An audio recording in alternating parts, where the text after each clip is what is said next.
So welcome everyone to the last session of the afternoon. This session is actually how to deal with the complexity in a policy setting. I'll just talk a little bit while people come in, which is quite interesting given that this morning the key message was to keep it simple.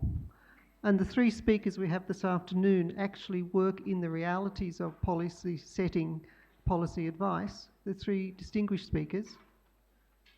Gabriel Bammer from the ANU is an ANU Policy Fellow. We also have Rhonda Dixon, who's currently the CEO of the Murray-Darling Basin Authority, but has had previous positions as in the Senior Executive Service in the Departments of the Environment, Prime Minister and Cabinet, and the Department of Agriculture. And Tom Compass, who's actually the Director of the Crawford School, who I actually know through his connections to his biosecurity work. So three very important, influential people, very experienced to talk about the topics. I won't actually introduce them individually at the beginning of each time, so I'll just ask them to come up and speak, and then we'll have time at the end for questions. So first of all, I'll ask Gabriel to come.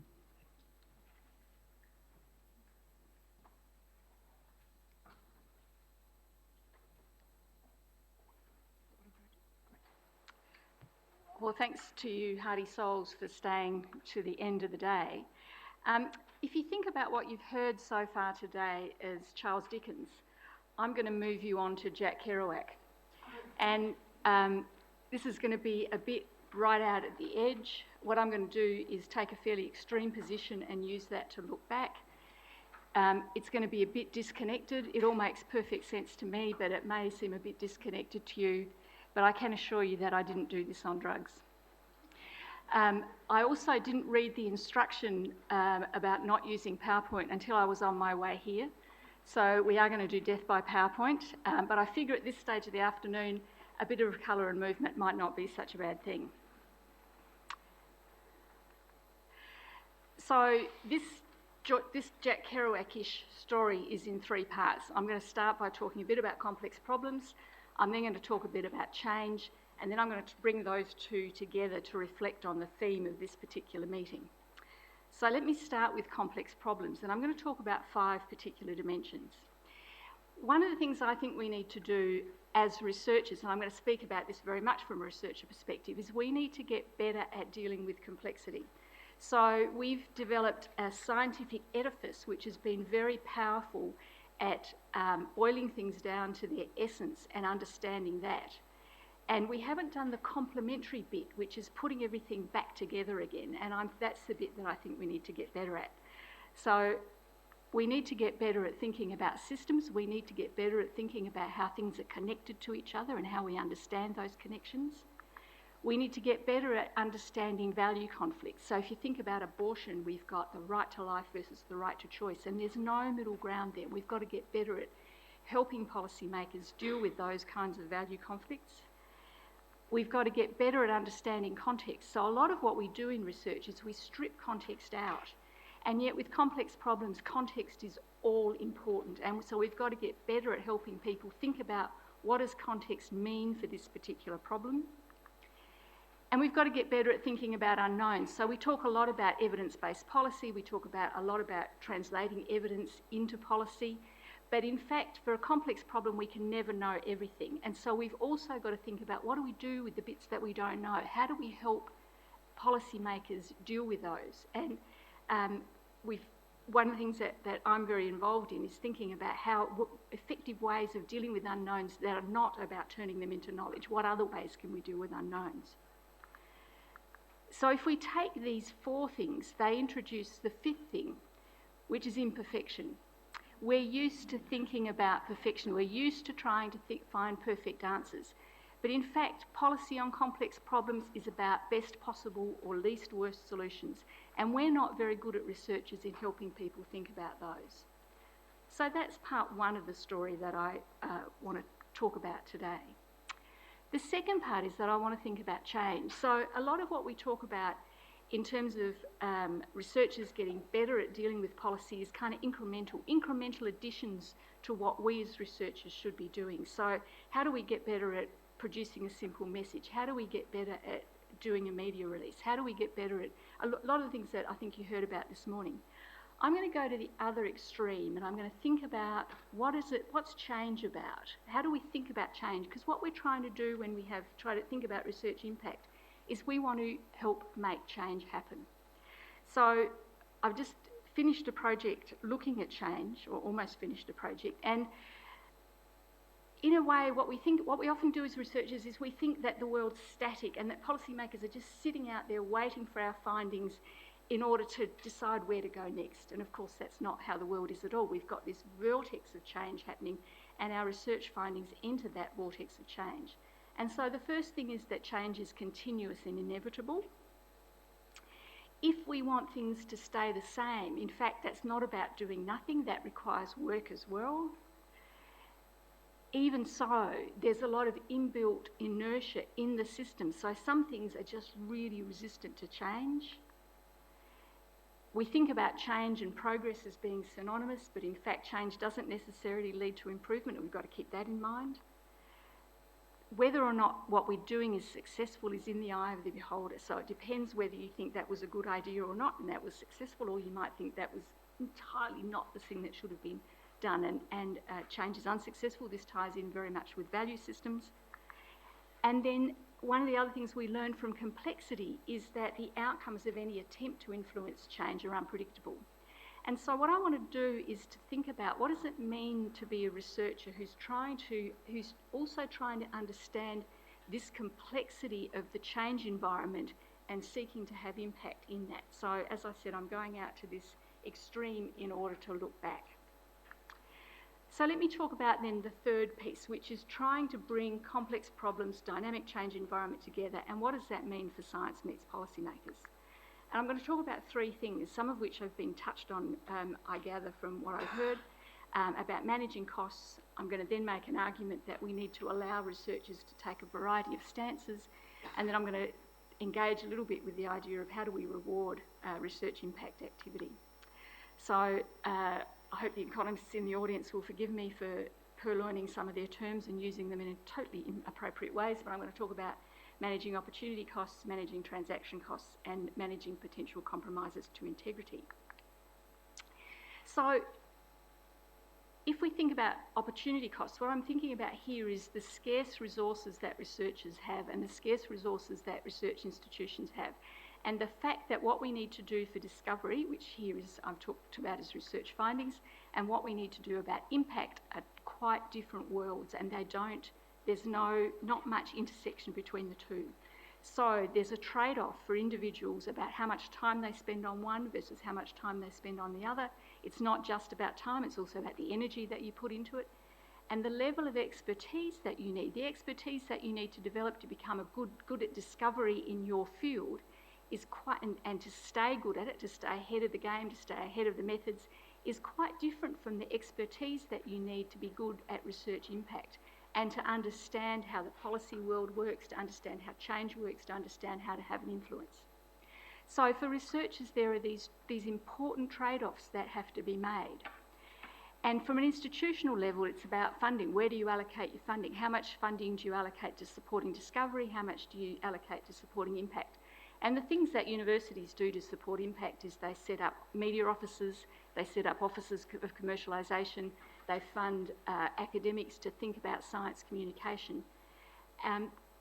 But that comes at an expense. It comes at a cost of doing something else. And so if we want institutions to get better at impact, we've also got to help them think about what trade-off are they going to make? Where's that funding going to come from?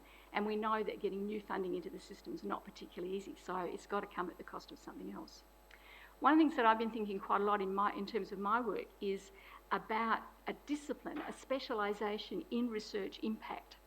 And what that could do is it could relieve the burden for the individual researchers, because rather than learning all that stuff themselves, they can have a person on their team who's good at impact. So just as you have a person on your team who knows how to do statistics, if you're doing a quantitative project, if you're doing a project that seeks to have impact, you'd have a person on your team that seeks to have impact. But it actually pushes the opportunity cost onto the institution, because the institution then has to fund one more discipline. And where's the money for that discipline going to come from? So there's a conundrum here that's difficult to solve. Let me move on to transaction costs. This came up in a symposium that I organised recently that Christine Nixon was part of, and as she said, that when you're trying to introduce change, you might be in for a rough ride. And both individuals and institutions can come under attack. So let me give you an individual example. Bruce Chapman, who's not here today, unfortunately, but when he introduced HECS back in the 1990s, he came under quite a lot of attack. The transaction cost for him was actually very high. And it's very difficult for scientists, for researchers to deal with these kinds of attacks. I did some work at around the same time, in fact, on whether or not we should be prescribing heroin to dependent heroin users and whether or not we should have a trial. And I recommended that the team that I worked with recommended that there should be a trial. And Cole Allen, the editor of the Daily Telegraph, went on news and accused me of being a drug dealer. That was my reaction too. I laughed because I thought it was so ludicrous. But in fact, it was a wholly unjustified personal attack. And these transaction costs are important for researchers. We don't know how to deal with them. We don't do anything to help people deal with them. I think if Aidan had been able to talk a bit more about his engagement with the nuclear issues, he would have been able to have some good stories to tell as well. But they also happen at an institutional level. So institutional bosses get rung up and told to sack particular researchers. Again, I did work in occupational health some time ago, and my boss was rung up by somebody who was quite irate, a manager who didn't like what I was doing and suggested that the university might like to get rid of me. Or it can affect, there can be threats to funding, or in fact funding can even be cut as a result of engaging in a debate. The third thing I want to talk about that's a challenge is managing potential compromises to integrity. The research enterprise, the scientific enterprise, the research enterprise, the cornerstone of what we do is around integrity, and we can't afford to compromise that integrity. And there's a line that's crossed between impact and partisanship, and we cannot cross that line. And we cross that line when we ignore the evidence, when we avoid what we do being critiqued, when we disrespect other values. We might not agree with them, but we should respect them. And certainly something that I found when I was working on the heroin trial work was there's a real, it's very difficult to maintain an independent stance because it's actually pretty lonely. The prohibitionists all wanted me to be part of their camp, the legalisers all wanted me to be part of their camp, and I had to be very public and say, look, I respect what you're both on about, but I'm actually not in either camp. I'm forging an independent line. And there's a real temptation for researchers to compromise and to belong and to join a side. So there are very human emotions that have to be managed. So I guess these are three key challenges that I want to suggest that we need to think about if we're serious about engaging with the policy field. I want to think about now, I want to move on to something different, which is about how research can have an impact. And what I want to say is that for some researchers, the idea of getting into that political hurly-burly is terrific. It's a lot of fun, so they really relish it. For other researchers, it's a complete anathema. They absolutely don't want to be there. And so what I want to do with this bit of the talk is say that we actually have to respect that whole diversity of research desire, if you like, and we need to make all of it possible for researchers. If we think about how research can have an impact, I'm going to suggest that there are three buckets that it can fall into. There's informing, which I think is a lot of what we talk about. It's probably the safest space, putting out a press release, but you can actually do informing in a slightly more edgy way. You can think about how you frame your issues so that they're more compelling, and often that then starts to move you in the territory of not respecting other people's values. It starts to move you into partisan territory, so it's a bit dangerous. Triggering change, being the catalyst for change, is really the academic sweet spot, I think. So you can trigger change by making a critical breakthrough, by having a critical idea, or by setting the agenda. And let me give you an example of each of those. So John O'Sullivan and his colleagues from CSIRO had the critical idea that allowed Wi-Fi to happen, and they showed that you could have information coming in at all sorts of different frequencies and you could recombine it at the receiver, and that breakthrough allowed Wi-Fi to happen, or was one of the breakthroughs that allowed Wi-Fi to happen. And this is kind of high reward territory for researchers. Again, if we think of Bruce Chapman's work on the higher education contribution scheme, the breakthrough idea he had was to make loans income contingent. So he got round the equity dilemma that people had and said, if you just have to repay your loan depending on your income, that would actually make it more affordable depending on what happened to you afterwards. And so that idea was a breakthrough idea that really catalysed a lot of action. And it not only brought in higher education contribution scheme in Australia, it did in other countries. And he and colleagues and Joe Stiglitz are now working on how you can use income contingent loans in other contexts. The really edgy area is driving change. And probably the example par excellence here is the work on tobacco control, which has really been very influential. And the person whose work I'm going to rely on here is another Chapman, Simon Chapman, no relation to Bruce's as far as I know. So driving change, or being a researcher involved in driving change, means helping prepare the ground. And one of the things that Simon talks about is having a high media profile so that politicians don't even need to meet you to know what it is that you're saying. When they wake up to their clock alarm in the morning, when they're driving their kids to sport on the weekend, they're hearing you on the radio speaking about the importance of tobacco control. It's about being in it for the long haul. It's about knowing where to target. It's about effective framing. It's about being able to adapt to context. And I'm just going to remind us about Karl Marx, who said this a long time ago, that we have a lot of control over what we try to do, but we don't have any control over the circumstances in which we try to do it. And we've got to work with the context that we've got. And the other thing that people who drive change do is they help act. So this is Simon Chapman. This is him saying that from the moment, this is when plain packaging of tobacco products was brought in under the Rudd government, when Nicola Roxon brought it in, the tobacco control researchers got behind her. They helped lobby, they helped draft the legislation, they helped think about the legal challenges, and they did a whole lot of things to try and make that bill pass and that work become a reality. But if you think about this, this is really engaged work, and we really need to be thinking about whether we want to be playing in that space, when we want to be playing in that space. One of the things that I missed was when I was talking about triggering change, the third way of triggering change is to set the agenda. And a good example of agenda setting was the Intergovernmental Panel on Climate Change, which has done a terrific job of setting the agenda around climate change.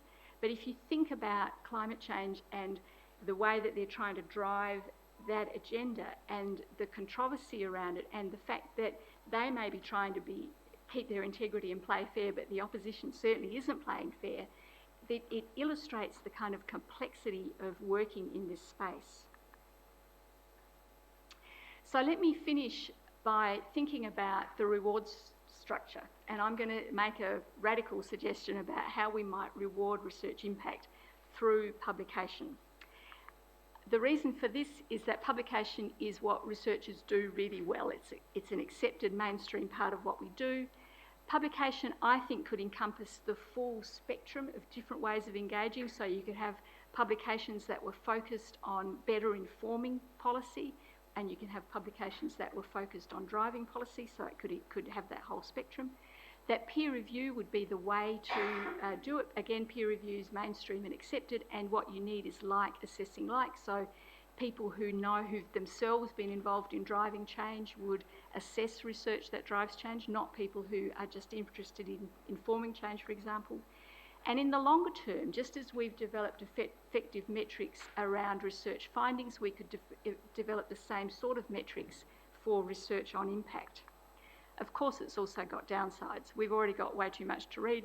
The last thing we need is more to read. But in fact, in the research impact space, I think a publication culture would actually be very helpful because it would start to target that massive literature that's already out there. Nobody pretends that peer review is a perfect system, and if this looks familiar, it's a takeoff on what Winston Churchill said about democracy. There are challenges, of course, in allocating credit because policy change happens because many people are involved. It can be sometimes very effective not to take credit, and so how do you reward that? And it's difficult to assess partial success and failure, and I'm not going to say more about that because I'm out of time. the thing I want to say in conclusion is that if we're serious about research being more effective in having impact, we've got to move this discussion from the fringe to the mainstream. Thanks.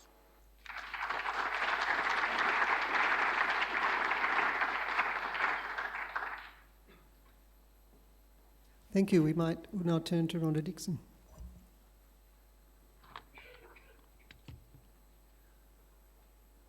Thanks, Joanne. I'm going to cover off a few examples today in the natural resource management policy field. Most natural resource management policy is about values and political settlement for the collective good. It's actually not about science. Science is uncertain, it's complex. Policy strives for certainty, clarity, a compelling rationale. So there is a real challenge here, and how to get the science working well in that partnership is, I think, an ongoing dilemma. And I just want to talk about a few examples, just in most recent experience actually on water, that give you an idea of the different ways science can work really well and some of the ways where I think there is some more to be done in how we work effectively between policy and science. Coming from the Murray-Darling Basin Authority, it's a bit of a complex area in that it is both a policy and a science-based entity, so it makes it challenging. We do science, we do policy, we do regulation, so it's a really strange beast. So I might sound a bit schizophrenic when I talk, so forgive me. The first thing I want to talk about, the first example, is how well science can work in articulating reform. Articulating the need for reform and that there is a problem. Science does this really well in pretty much most fields. The second sort of example I want to talk about is where there's a specific policy dilemma and how science can work to resolve or work with and get an outcome on a specific issue, and science can do that really well. And then the third thing I want to talk a little bit about is for how science can work with policy to look in the very long term of what are the risks that we don't know about. This is where I think science has some of the biggest challenges because it's both looking blue sky, but it's also meaning to be policy relevant today, which means you need to look what are the things that government and community are worried about today when you're trying to articulate what they should be worrying about tomorrow. So they were the sort of three things I wanted to talk about, and then just have that as a basis for discussion. So the first one about articulating the need for reform, the water example is a fairly well known one, or feels really well known to me, maybe not to all of you here though. It's a long history, 150 years of contest over water, and as water use has grown, the environmental issues, the concerns about the environment have grown. Probably in the last half century has been where there has been a bit of a change to the environment concerns. It started to become pretty obvious, yes, in the 70s, and then in the Millennium Drought it really got exacerbated. In 2007, in the depths of the drought, the Australian government announced a really big water reform initiative in its history, and we were charged with being the agent of that reform, or the deliverer of what the shape of that reform would look like. Science played a pivotal role in getting to that point. There was at least 3 decades of major studies and significant work that was done.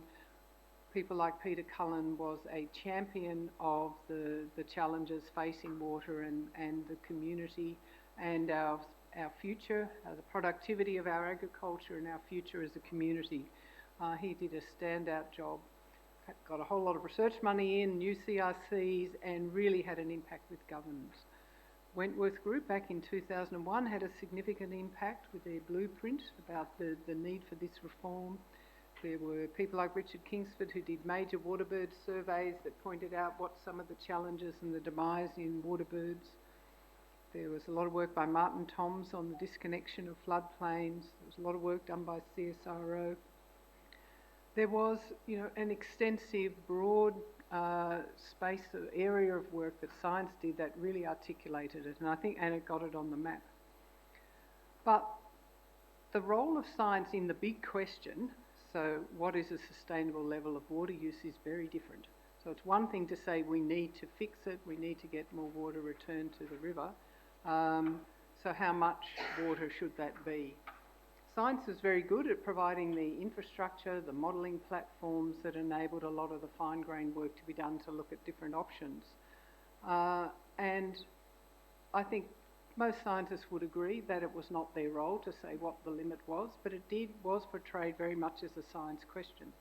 It really is a societal question, and I think that that's been one of the biggest challenges that we've had with this whole reform. Because the answer to how much water does the environment need is actually all the water. The environment evolved with the water, so all the water that there was, so it needs all the water. So the question isn't about what is the water does the environment need. The question is how much restoration of the environment does society want? And that's a question of the society at the time. And it came to, for us in Australia, it came at a time when we're a very wealthy country, have had a very good basis of water policy developed up many years. So what was that level? That wasn't a science question. So although it wasn't a science question, my view is that science could have done a lot more to help in answering that question. Because what there wasn't was a body of information that said, well, for this much recovery and change, you get these benefits, for this much you get these benefits, for this much you get a lesser benefit. What those benefits look like for society, what could that be? There wasn't any information at a basin scale or at even at the sort of the focus at the benefit side that could help you answer that question. As a science-based organisation, we did that work internally, and it was a pretty robust piece of work, and in fact we had it reviewed, and there was, no one's come up with a better way of doing it. But I think it suffered from not having the exposure of having external scientists sort of point out and socialise the different benefits that you get from different levels of water recovery. Because we're now in a position having continually justify why we still need this reform. To be honest, I mean, it's one where saying, yes, there are benefits, it's going to take a while to come, but there are benefits and you can see them now. And that I often reflect that perhaps if there'd been a much more foresighted view from scientists in thinking, well, yes, we can say you need this reform, but we also need to say what are the sort of things you'll get from it. And it was that one step that I don't think was made. And I think that's something to reflect, particularly when we look at what are some of the risks in the future. The other example I wanted to talk about is one which has been quite recent. It's still going on really. And it's where there was the policy problem was that we landed a plan and a limit for the take of water in the basin by basically making everyone reasonably happy. It made South Australia felt they could get quite a high level. Victoria and New South Wales were looking at a different level. So while none of them said the proposition that was put forward was about right, they pretty much, if you put them two together, you would have had them landing at that centre. But the reason why we got that settlement on the plan was that there was going to be a process of adjustment over the few years. We've got about a couple of years to go on it, where they would be looking at how you can use engineering solutions, smarter ways of managing rivers, to be able to reduce the amount of impact on communities and to increase the benefits to the environment. So it sounds like magic, and there is a lot of hope attached to it. But so how do you turn a policy like that into something that can be robust scientifically? And this was the task that we tendered out to a consortium, SARO and a number of other universities, to work with us on developing a method that would be robust, practically possible, and would deliver a sensible outcome that the governments would accept. Now, to make this work, it had to have an incredible amount of process about it, and we also had to have ongoing communication. And I guess this is a key point I want to make here, is that the communication between ourselves in the organisation and the scientific consortium on how this was tracking, the modelling, the detailed assessment of the different environmental water needs, how that equivalence was going to work, was really intense. So I think we've had about 40 or 50 meetings over a couple of years, just sort of talking through, testing it out, working it out through the model to see if this was going to deliver useful results. We also had an independent peer review that looked at this at least twice, and it's probably going to be one more time when they'll be looking to see through the trial of this method, is it going to work. We had every basin jurisdiction at their policy level and their technical level deeply involved in this process through this whole period. And so what we've ended up out of that is really a method that we've put it up on the website, we've exposed it to a whole range of other scientists, and it's very robust. It's a very strong method. It's one that at the same time all the jurisdictions can feel they've had their fair involvement in it, they accept it, everything's been totally open, transparent and on the table, and they've been involved in making sure it was practical. So I think it is those sort of things, and that sort of partnership is where you can really see the benefits of a very close engagement between all the parties there. So the third thing then I really want to talk about was, so how can science put forward what's going to happen in the future? What are the challenges in the future? What are the things that we don't know, that we're not preparing for now? And I think combined with the point I made before about climate change, for example, which is the first thing that might come to your mind, is, well, if the climate changes in this way, what's it going to look like? What are some of the options that we might have? Put some more scientific information into that. We've had quite a challenge over the last little while in saying, well, what does it mean to take climate change to account? What does it look like? And it isn't one where scientists can readily get to, because there is so much uncertainty. There's a range from -4 to +4 to -40% reduction over the next 30 years. So that's the sort of range of scenarios. And so clearly you can't put anything too specific on that. But you could certainly be able to start drawing out what it might look like. And then there's issues of, well, what else don't we know? What else is out there that we should be aware of and preparing for now? And I'll just briefly talk about the example of salinity. It's a historical one, but I think it's a good example of how early warning by scientists, it took a long time. I mean, I guess it must feel very frustratingly slow to scientists, but if you look back at with enough long-sightedness, you can see how the progression of the early warnings by scientists back in the 20s, in fact, in the 1920s, on some of the risks of salinity from irrigation, and then latterly in clearing for dryland salinity. So that went back probably 1920s, and it gradually built. There were more sort of audits and warnings. It really came to the fore in about 1960s, where then the scientists undertook a massive audit of what are the risks were of salinity at that point. But as well as identifying the risks, they said if we keep doing the way we're doing it, we are going to not be able to drink the water. We're not going to be able to use it for agriculture. So a very clear warning. But as well as that, they came up with a whole lot of solutions, which was a whole lot of engineering solutions, but also a whole lot of management solutions. Now, it's taken probably 40 years, 50 years probably to put them all into place, but the results of this are really stark.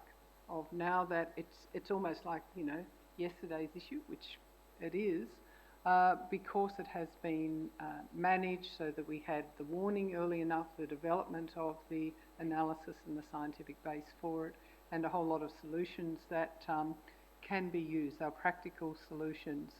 And with the latest reforms, that the story about salinity is even looking better for us. So I only use that as an example of how a clear risk, how scientists, the scientific groups at the time really concentrated on that and kept up the message probably over a couple of generations in pointing that out, but how critical that was to the health of the system that we have now.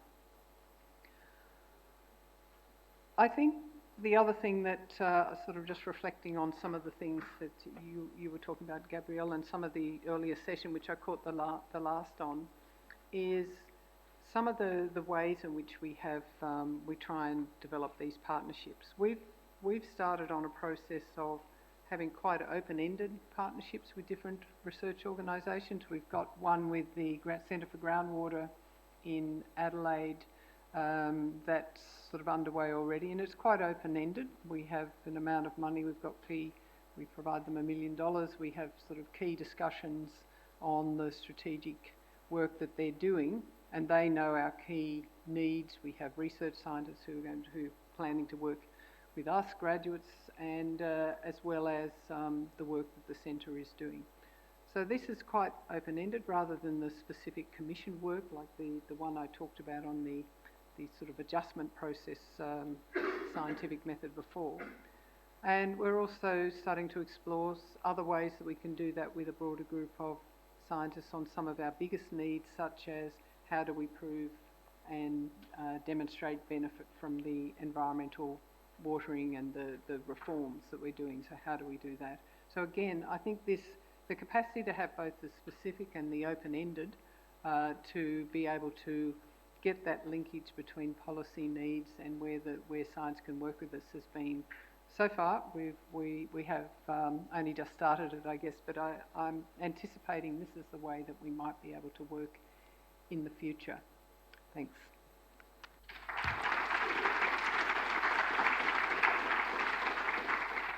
Thank you, Rhonda. It was good to hear examples where policy development really does build over a long period of time and produce some phenomenal results. So thank you. Tom Compass from Crawford School.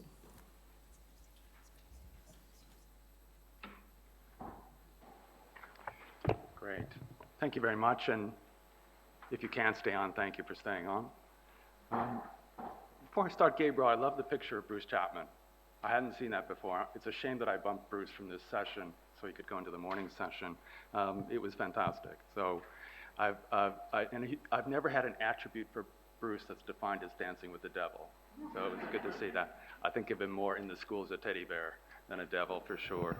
So that was classic. That was great. I'm an economist. I work on natural resource management problems, mostly fisheries management. And the last time I was here, I talked about that a bit, but also on biosecurity, and I'm going to focus on biosecurity today. I want to focus on 3 issues, and I'm going to spend most of the time on the 3rd issue. First one, can science meet complicated policy? Answer, absolutely, of course. And the example we talked about last time I was here was a good example of that.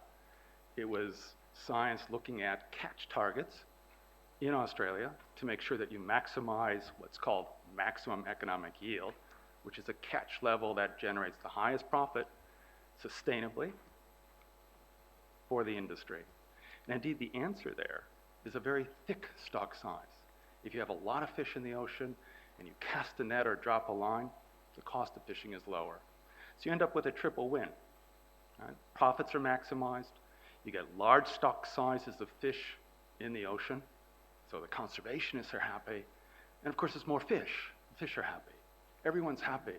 That could not have been done without science meeting policy. I'm going to give a similar kind of example today in the biosecurity space. Does it matter if it's complicated policy? Well, economists love complications. They love to complicate things as well. No problem. And the work I do, the work that we do here in the center that I lead in the Crawford School uses stochastic dynamic programming methods. These are optimizing contexts, generally spatially defined, using parallel processing techniques to solve complicated problems, always with a jump diffusion process. So you get complicated kinds of uncertainty. You can be as complicated as you like, and you can import that into a public service setting. Happened with fish, happens with biosecurity. There's nothing that prevents that from happening if you do it in the right way. So that's the first point. Yes, of course, you can meet complicated policy issues. Of course, if you have data, if you're not data poor, it's easier, and that's often an issue. But in many cases, there's enough data. And indeed, as I said last time, I'm going to repeat again today, The reason I went to work in the public service was to get the data. I actually left ANU for a year to go into the APS so I could get certified and access to data. If you can get data, you can do a lot of good things. And that leads me to my second point. Is it incentive compatible for academics to do this kind of work? Big debate on campus in the sector. Is it incentive compatible for academics to do policy work? I lead a policy school, so you know what my answer is. Right? But the answer is clearly yes, even in non-fringe ways, but in mainstream ways. The work we did in fisheries management and biosecurity is part of a team approach. Publications in Science, Nature, PNAS, and all the lesser-known economic journals that economists like me care about. You can do it in a mainstream sense. Again, particularly if you have access to nice data and modeling techniques that the APS may not have access to and generally doesn't. You can combine those things. You can get wonderful outcomes. But a little side point, a second point in that sense, if you start to look at sort of bringing, as Gabriel said, the fringe into the mainstream, you can even do much better, even in data-poor environments. If we start to allow publications, refereed, double-blind, usual sort of rigorous procedures, if we start to allow publications in areas that aren't strictly quantitative, that have a more of a policy focus, it again makes it easier for academics to engage. We've got a new journal in the school, Asian and Pacific Policy Studies, that does exactly that. It allows public servants working with scientists, working with economists to write pieces that speak directly to policy. So it won't get into a highbrow economics journal, but it will get into a fairly highbrow, in that sense, public policy journal. Open access. Right, this is a nice, I bring it along as a show and tell. This is a nice look at it. Open access with our partnership with Wiley and DFAT, completely free to the author, completely free to the reader. All of that fringe, what used to be fringe material, Gabriel, is now mainstream. It's now part of an academic's experience in terms of publishing. I know there's debate about this on campus again, but in my mind, it's never been an impediment. In fact, when I started working in fisheries management in 2001, I was a senior lecturer here in the faculties, what's called the faculties, the other side of campus, sitting in my office, turning out pages and pages of academic shelfware that nicely fit on the shelf, nice journal articles, very little citations, very little impact, I think, even though we weren't tracking those things at the time. The best thing I did as an economist, working in a very technical capacity, was leave the ANU for a while and go and work in the APS. Again, I got access to data, and I also got a whole different look at the world. How to approach policy from a practical point of view using advanced techniques. Now, luckily today things are, I came back to the ANU clearly, but the career was fine. I progressed nicely.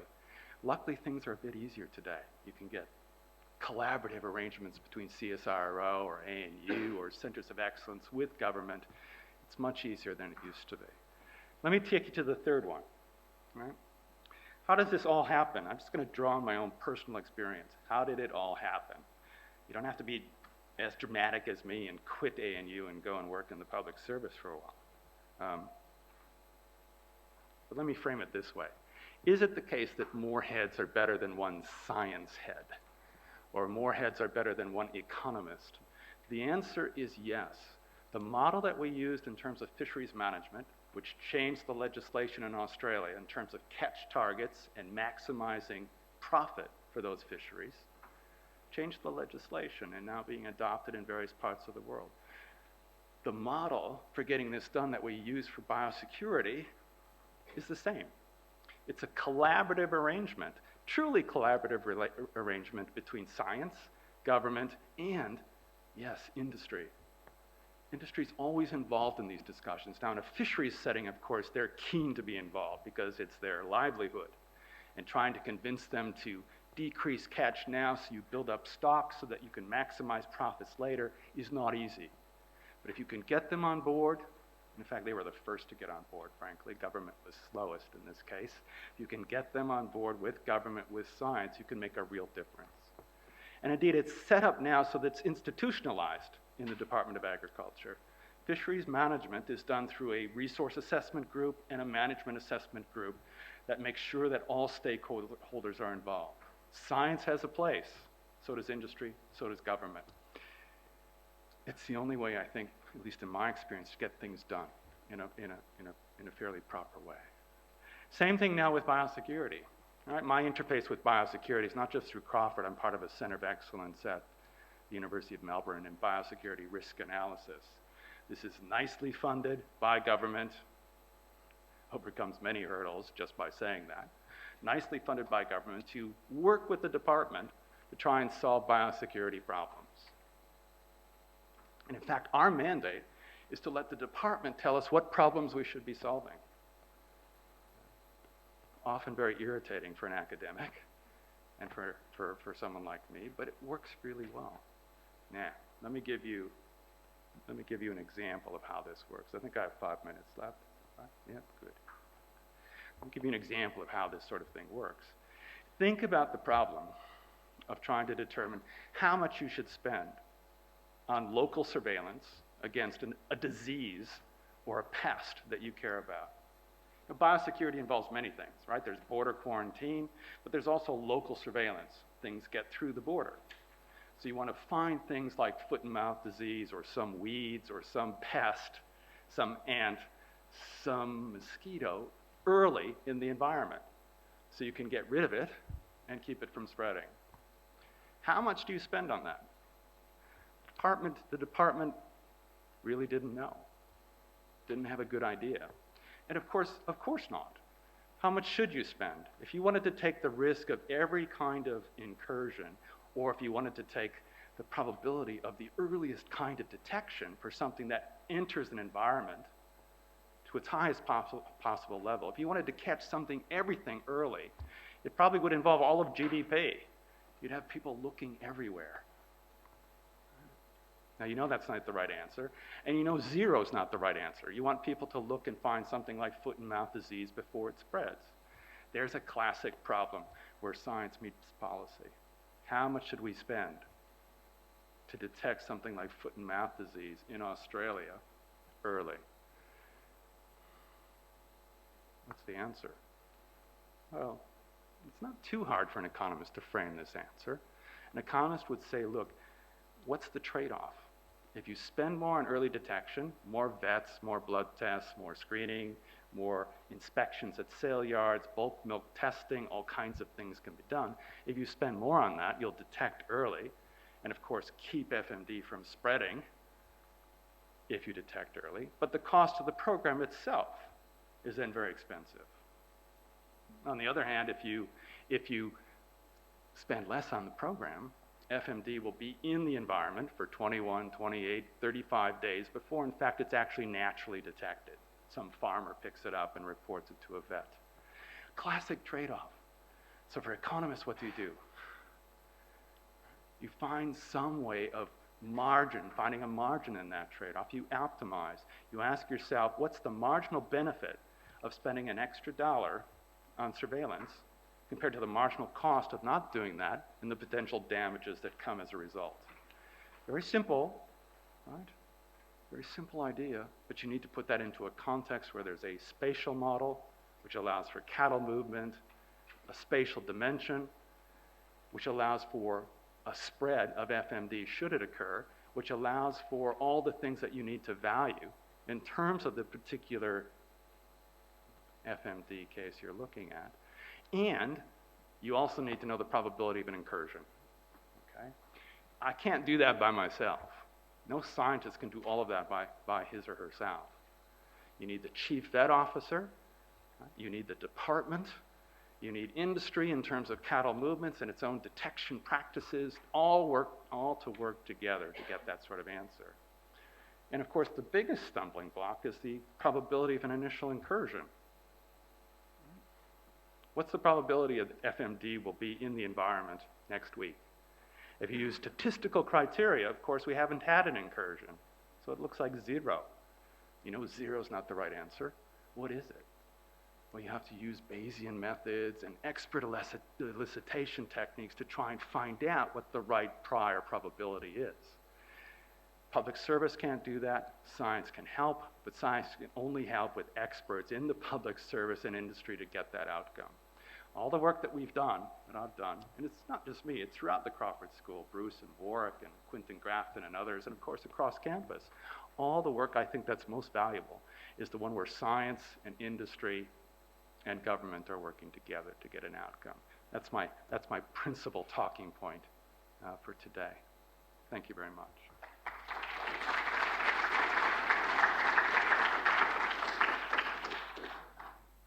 All the speakers have been very good, so we actually do have a full half hour for questions. So, questions, please.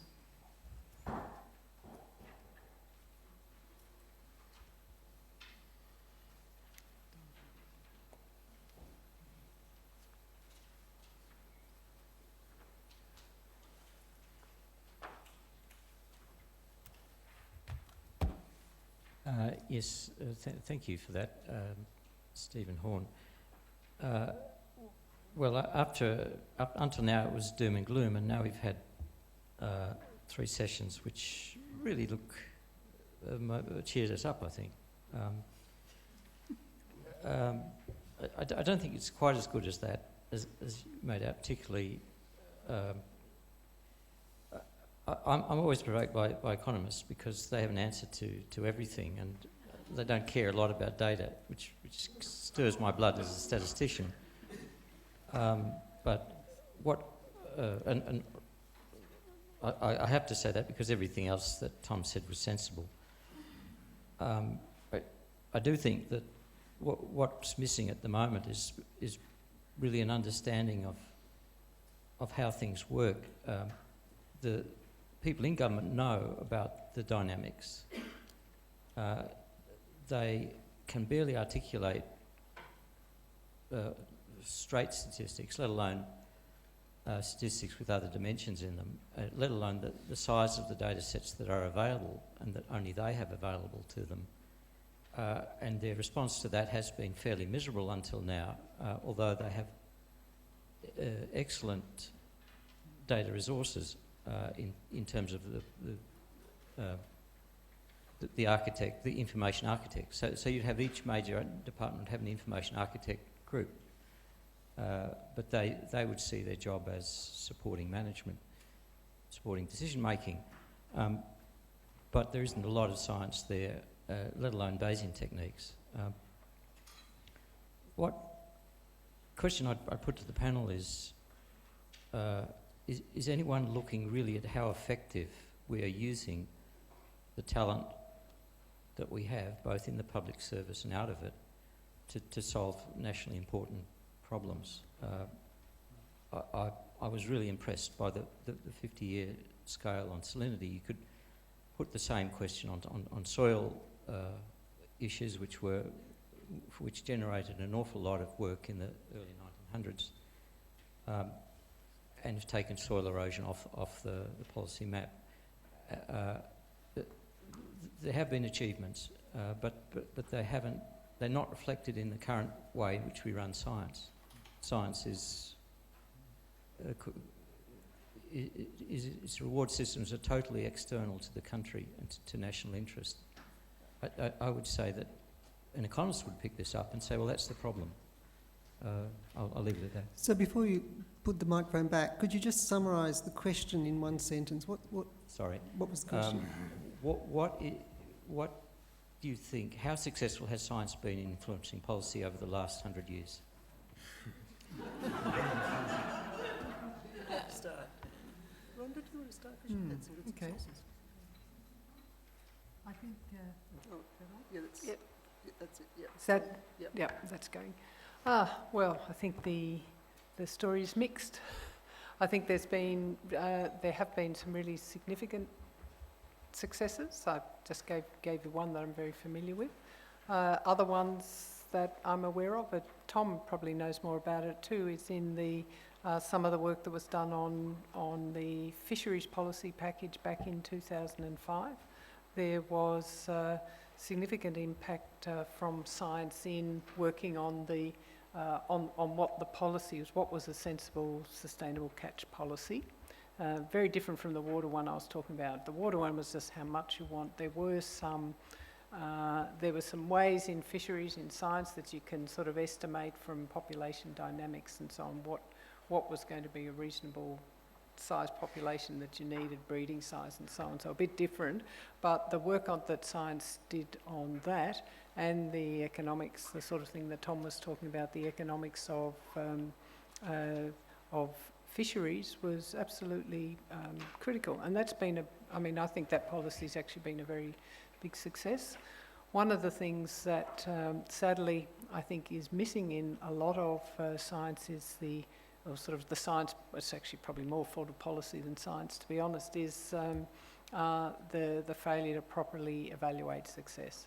And it's the fisheries package, for example. I think there were people who did, there has been some evaluation since, but many of our other big policies, the other one I know very well is forest policy.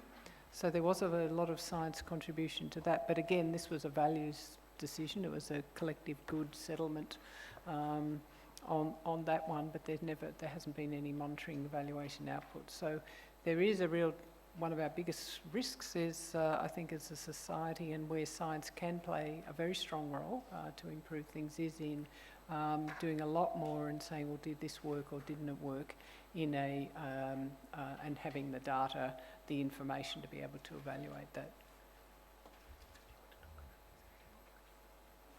Yeah, thank you.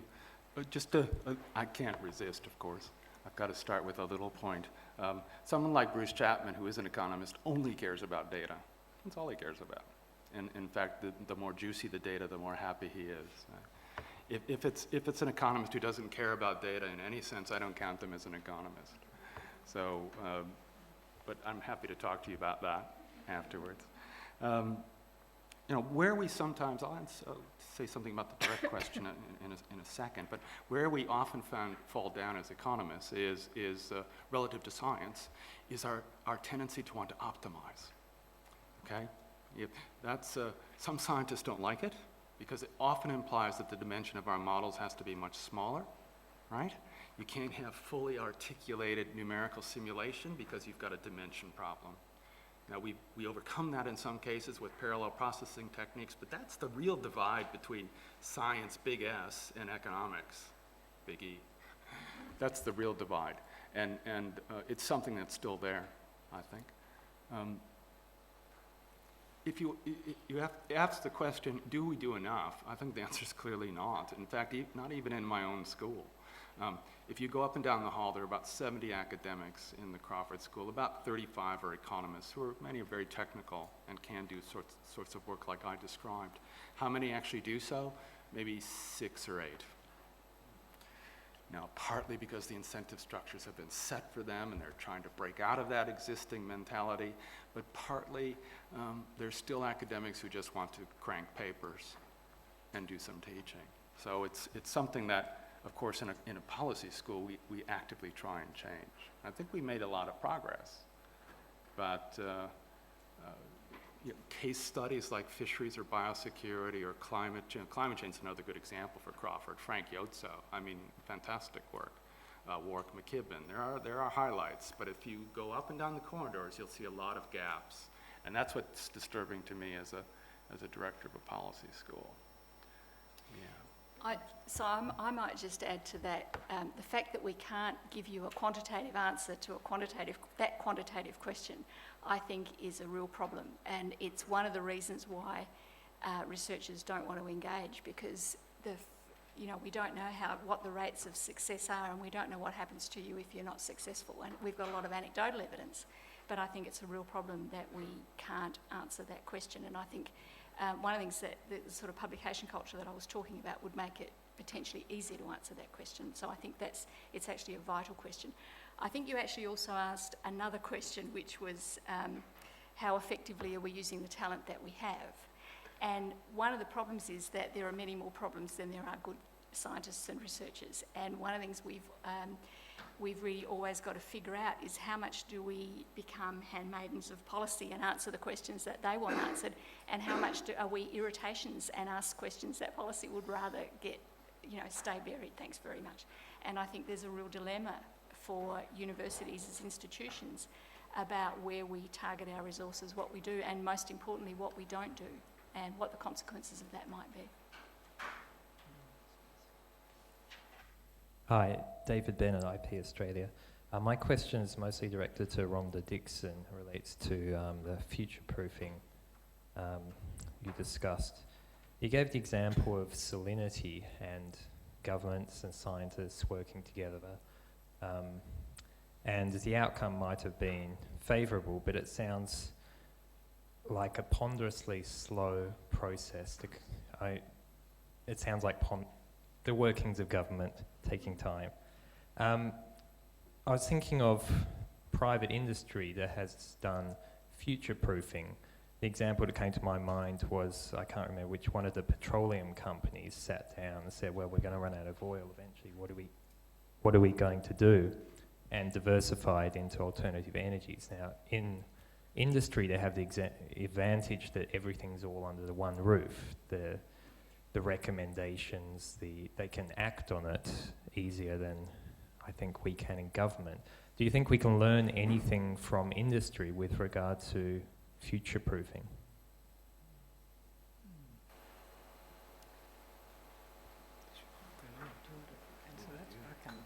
I question. It's a good question. It's a great question. I'm just sort of struggling to see how I can answer it. I think that the way industry works most effectively is when they have policy certainty from government on these things. And the capacity for industry to work in the way you just described, recommendation to do it, is where they can see that there's no sort of sovereign risk or changes to the policy settings coming up, which sort of does bring us back to the certainty in policy, which is, really the ultimate goal of policy, to have something that's clear and certain and sort of collectively supported. I think there are ways that we could work like industry if we weren't a federation. I think that's probably the most fundamental, particularly on natural resource management issues.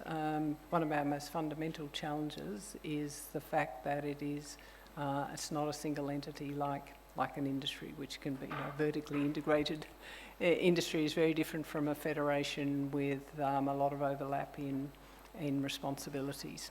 And so without that sort of change, I think that it makes it incredibly difficult to be able to manage with states many different value types. That's the other thing that governments has to deal with. It's not just an industry tends to have a much clearer vision about needs to sell more soap or whatever it is.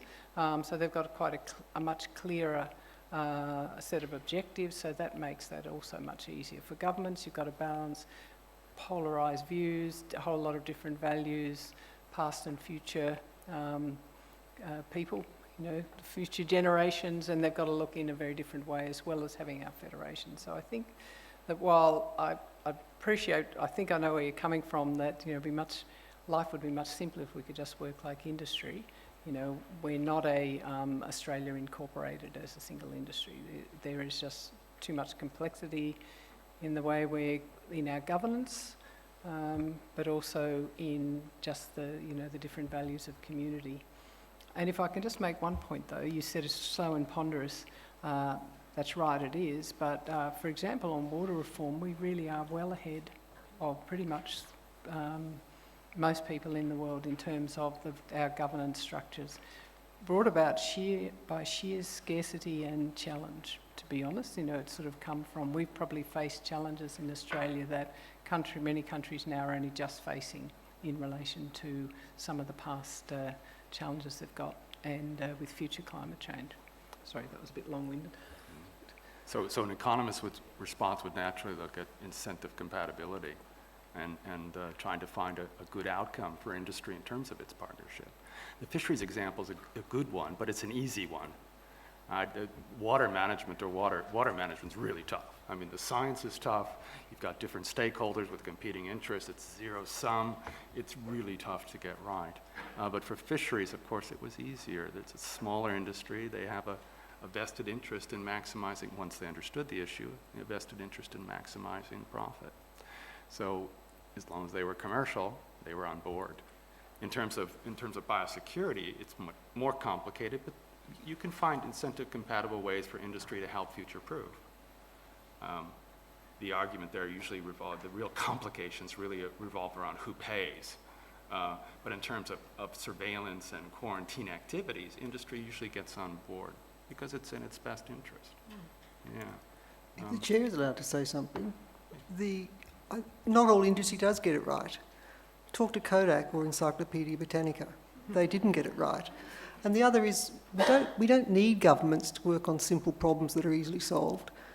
Governments are the institution we have to work on the imponderable problems that take a long time to solve, I think. So I think sometimes we beat up government, but in fact it is its role to deal in this highly complex, wicked problems. I've got a slightly different take on it. I think it's Shell that you were talking about, which was the company. And what I see Shell was doing was that they were trying to energise some thinking that wasn't happening anywhere else, and it wasn't happening in the university sector. And I think what we're doing now in the university sector, which is the one that I care about, is we're kind of catching up to some of that thinking that they were really pushing us to do. So in trying to think more systemically and think more about consequences and all that sort of stuff. So, yeah.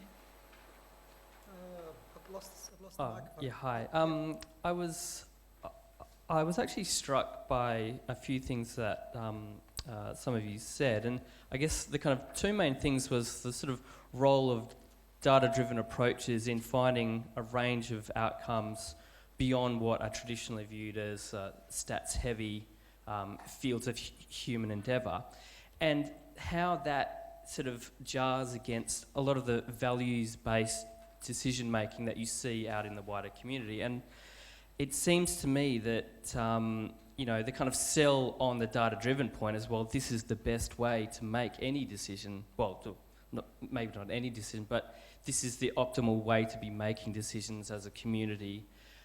Whereas that seems to then jar against, well, we are a community, we have these values, and I'm wondering what the panel thinks is the best way to navigate that, and maybe say, well, look, yes, you have these values, but maybe here's a better way of changing how you make decisions and how you then deal with the fact that that is a disempowering thing for a lot of people, because the truth is taken out of their hands and put in the hands of a method and a model.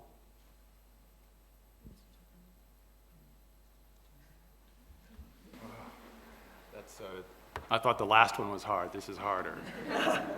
But in a nutshell, that's why economists like optimizing frameworks, because it's maximizing. The point that I wanted to pick up, though, in your question, though, is the data issue. Because if you rely just on data or availability of data, you'll run up against a brick wall pretty quickly for an economist. Take the example of environment and controlling. Take the example of a weed in the environment. What's the value, the amenity value of having weeds spread? What's the negative amenity value of having weeds spread? No statistician could tell you. No economist could tell you. How do you do that? How do you value that? Well, there are techniques. They're called choice modeling survey techniques that require statistical precision. You can do things like that. You can start to elicit the values people have. This is direct responses, as close as I'm going to get. You can start to elicit the value people place on things like landscape or biodiversity or no weeds or healthy something, right? Those they're doable. They're difficult, but they're doable, and it's okay. I guess another way of thinking about it is that what civilization is about is funding people, like researchers, to think about data, to collect evidence, to move us beyond the prejudices that our values give us, and that's really kind of a hallmark of what we value, you know, what we're trying to do as a society. And it's kind of ironic that right now society's moving us back in the other direction, really, that, you know, the loudest shock jock is more powerful than smart people are.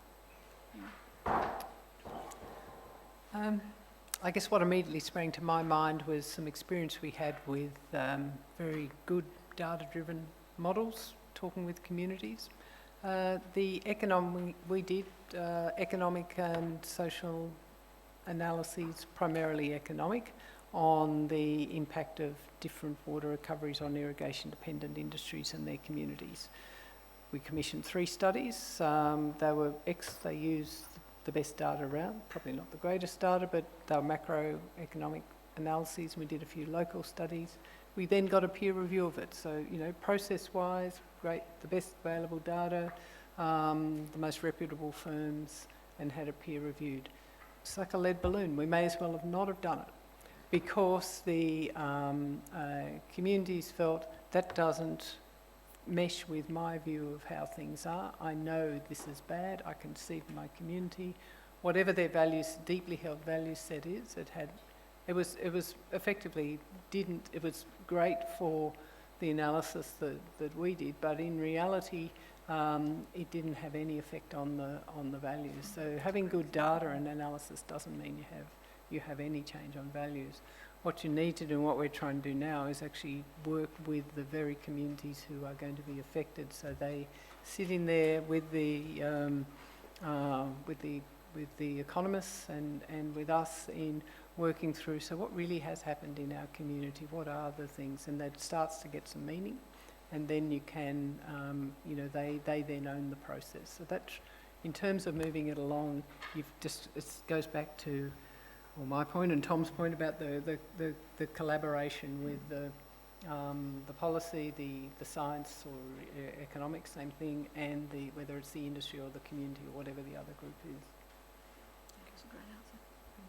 So I just add just a quick addendum. That choice modeling technique is designed to elicitate willingness to pay for certain kinds of attributes you care about. And that's one way you can do it. It's almost like a voting procedure. You just don't ask people how much is a nice clean forest worth. They'll give you a huge answer. But you can elicit information in a way that actually is quite credible.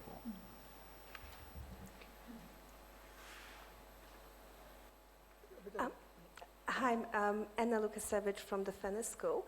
I work in natural resource management, especially water, and it seems to me that if you get to a bad enough crisis, you can get action and, you know, policy making despite vested interests. But especially in terms of the environment, you've got ecologists talking about resilience and thresholds and moving to less desirable states of ecosystems. So the question is, can we have an effective system of policy making that is preventative, that actually, you know, steers the course to prevent a crisis rather than just acting on a crisis?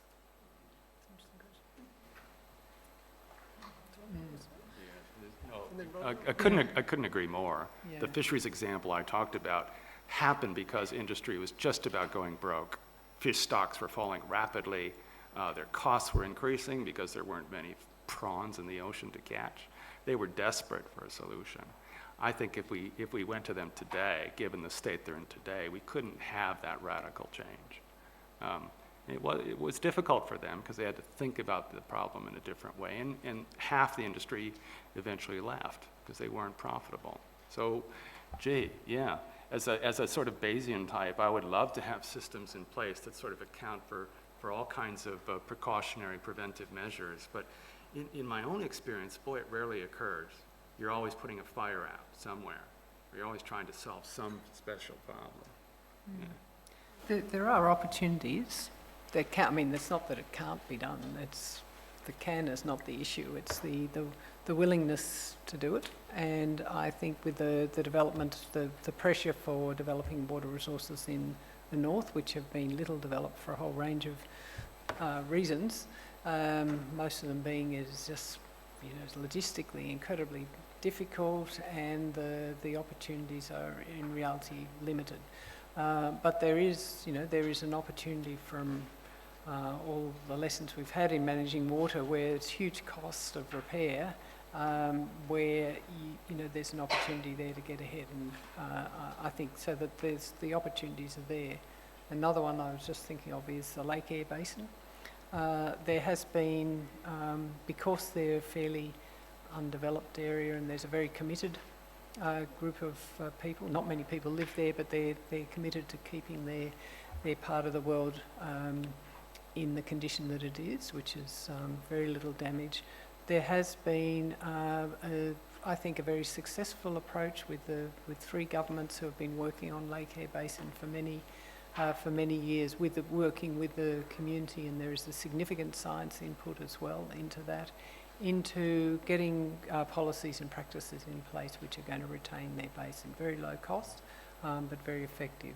Now, mind you, there aren't many big development opportunities there, so some of the outside pressures aren't there, but nevertheless, it's that sort of thing I think is a great example. It's a really important issue, and if you take it out of national resources into population health, for example, the case in population health for prevention is economically incredibly clear, but we cannot move government. Governments are worried about the spiralling healthcare costs and all the rest of it, but we cannot move them out of tertiary care into preventative care. And when, that's one of the first things to go when governments change, for example. And I think it's a real dilemma and conundrum for us.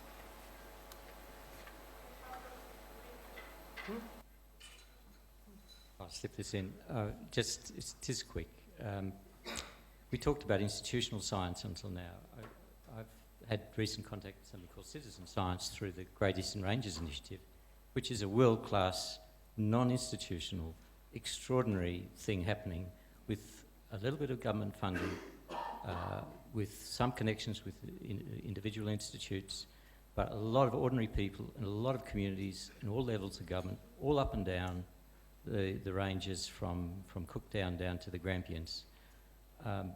This is policy in action. Any comment?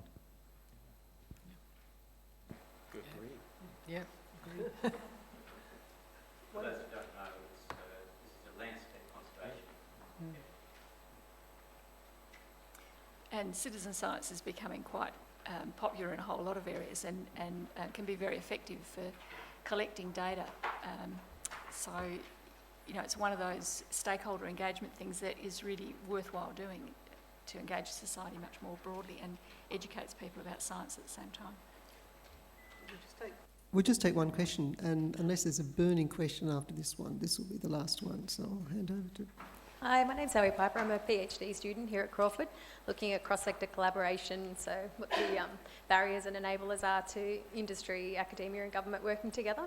I just wondered if you could expand a little bit on the measuring of research impact by publication, how that would work. So I guess what I'm arguing is that we've been thinking about how to measure impact for a long time, right?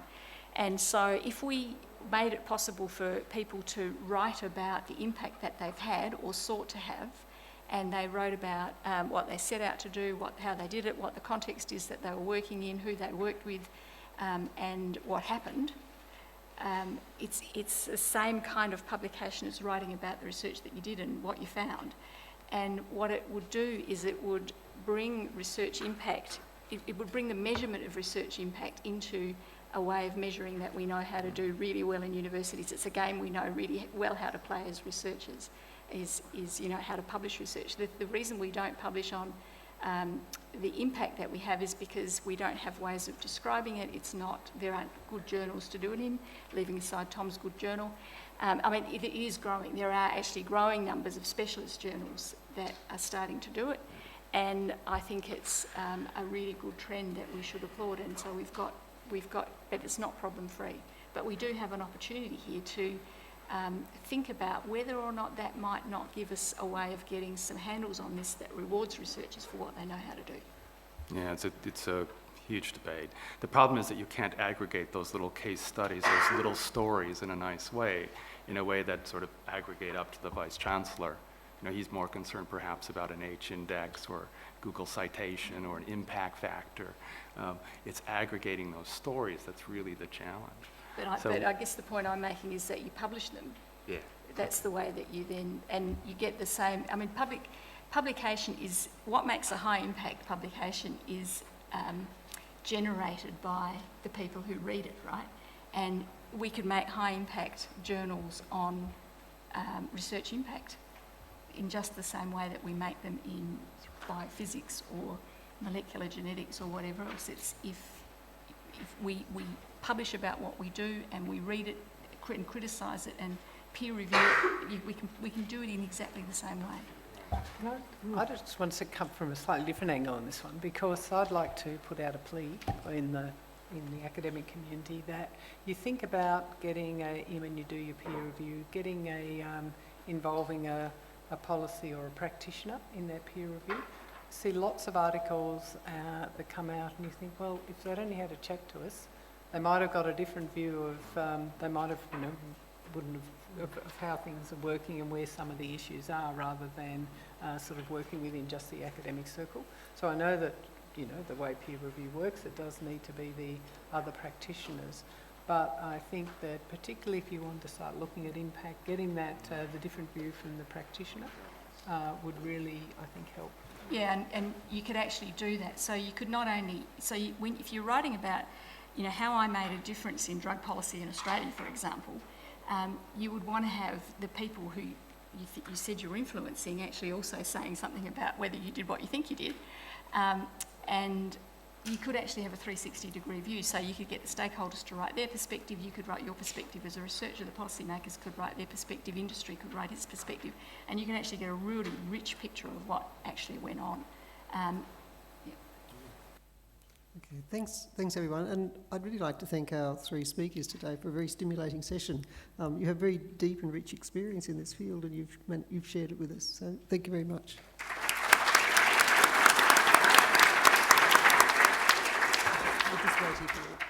Can I seek your indulgence and ask for a round of applause for Joanne as well for so ably chairing?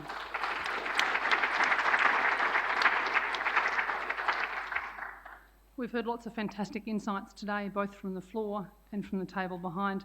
I must say, I think I'll go away being unable to forget Bruce Chapman incurring the ire of Minister Dawkins as question after question went back with a blank and with a, I've made a terrible mistake. Also Rona Mellor incurring, what do we call it, a scientific revolution, insurrection in her own department will not leave me quickly.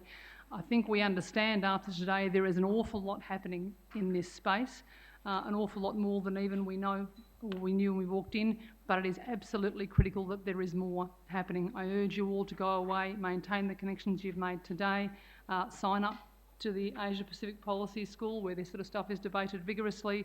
Make sure your scientific society, if you have one, is a member of STA so we can keep on doing this good work. Come to me if you'd like to work out some other way of being a brilliant contributing member. I must say thank you again to the Department of Industry and Science who fund this event, to the Australian Research Council who've supported us, to Tom and the Crawford School for being such fantastic guests, collaborators and partners in this program. If you leave without handing in your feedback form, Gia Metherell over there will be very, very strict with you. So if you could make sure that Gia grabs the feedback form. Can I just say thank you very briefly to my staff, Gia and David, and to our fantastic volunteers, Ray and Jackie, and have a nice night. Thank you.